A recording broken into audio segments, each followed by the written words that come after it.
আসসালামু আলাইকুম ওয়া রাহমাতুল্লাহ।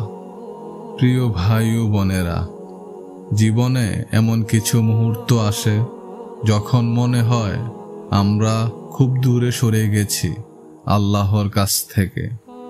আজকের হাদিসটি এমন একটি বার্তা যা শুনলে আপনার হৃদয় কেঁপে উঠবে, হয়তো চোখে পানি আসবে, আর আপনি আজই আল্লাহর দিকে ফিরে যেতে চাইবেন।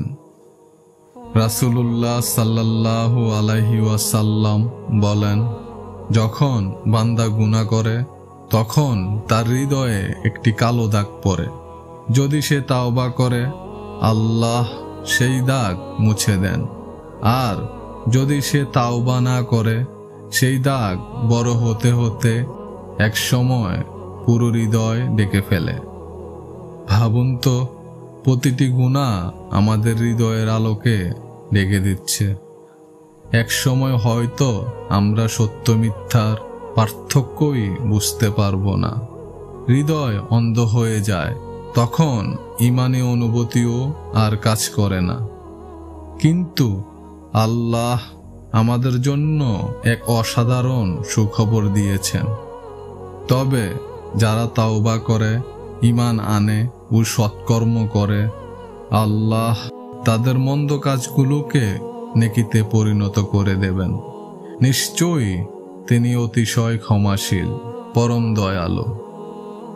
রাসূলুল্লাহ সাল্লাল্লাহু আলাইহি ওয়াসাল্লাম আরো বলেন, তাওবাকারী সেই ব্যক্তির মতো যে কখনো গুনাহই করেননি।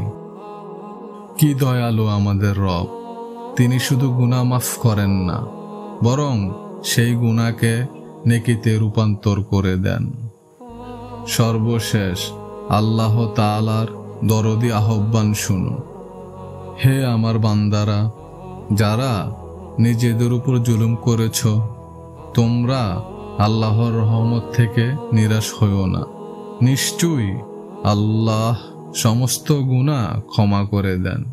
তিনি ক্ষমাশীল, পরম দয়ালু। প্রিয় ভাই ও বোনেরা, সময় খুব কম, জানি না আমরা আগামীকালকে দেখতে পারবো কিনা। তাই আজই, এখনই হৃদয়ের গভীর থেকে আল্লাহর কাছে ফিরে যান। হয়তো আপনার অন্তর থেকে করা একটি খাঁটি তাওবা আপনার জীবন ও আখিরাত উভয়কেই বদলে দিতে পারে। ভিডিওটি যদি আপনার অন্তরে নাড়া দেয়, তাহলে নিচে কমেন্টে লিখুন, আল্লাহ আমাকে ক্ষমা করে দিন। আর আপনার বন্ধু, পরিবার, প্রিয় মানুষকে শেয়ার করুন।